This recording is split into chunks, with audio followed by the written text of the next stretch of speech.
Hello everyone, my name is Clara Sauls and I'll be going over this week's discussion, quality indicators. Sorry. We were asked to consider your readings and video assignments and do our own research and explore the national database of nursing quality indicators.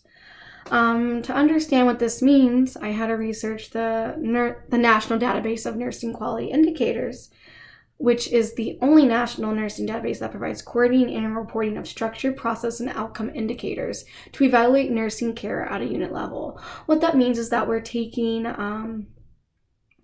certain things that could harm the patient and reevaluating how we can provide better service to prevent infection or fractured hips from a fall.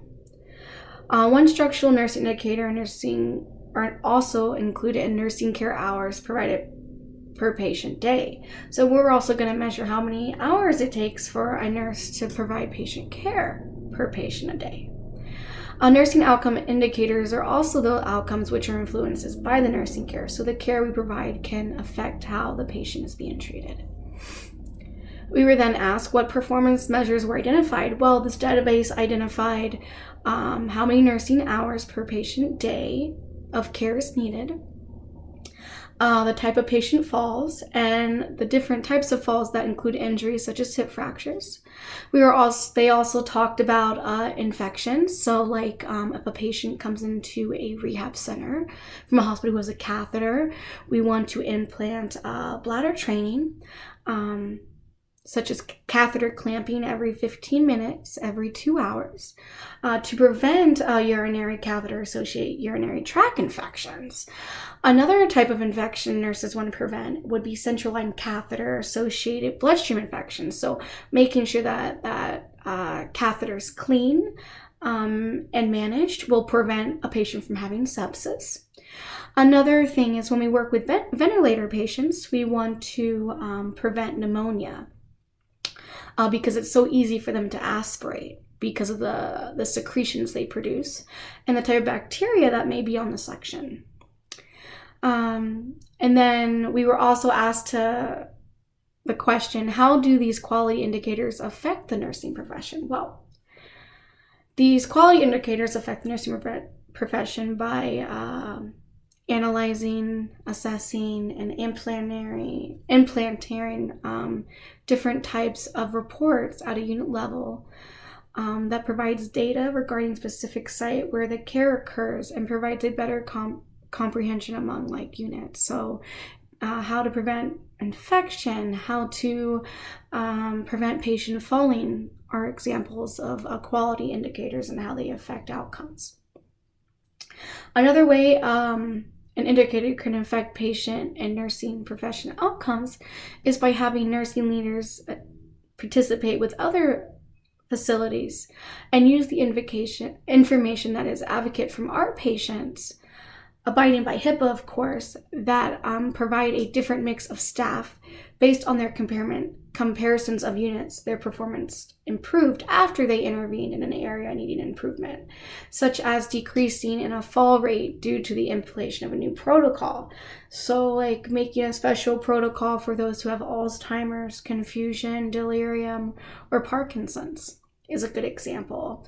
We were then asked to review the breast cancer screening guidelines of the United States Task Force for Preventative Services. Well, the recommendations that the United States Task Force for Preventive Services that involved breast cancer screening guidelines were having a mammogram in women prior to the age of 50 years old to be an individualized one. So it is recommended that a woman should get a mammogram prior to their age of 50. Women who place a higher value on the potential benefit are those who have potential harms may choose to also be tested. So patients with family history, patients who do not have a family history, it is just recommended to have a mammogram before the age of 50. Because when you do this, it provides better treatment and to catch the cancer quicker to prevent to have a long, healthy life for the patient. Women who have a parent, sibling, or a child with breast cancer are at higher risk to receive breast cancer for themselves. These women may benefit for more than an average risk to be checked in the beginning of their 40s.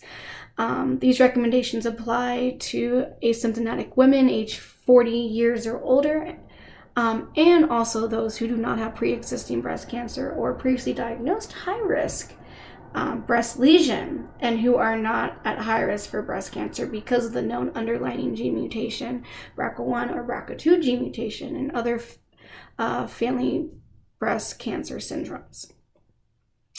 Another person that could be at high risk for breast cancer is a child, male or female, who had intensive x-rays due to a COPD or asthma or issues with their structure, their lung, that require x-rays for treatment.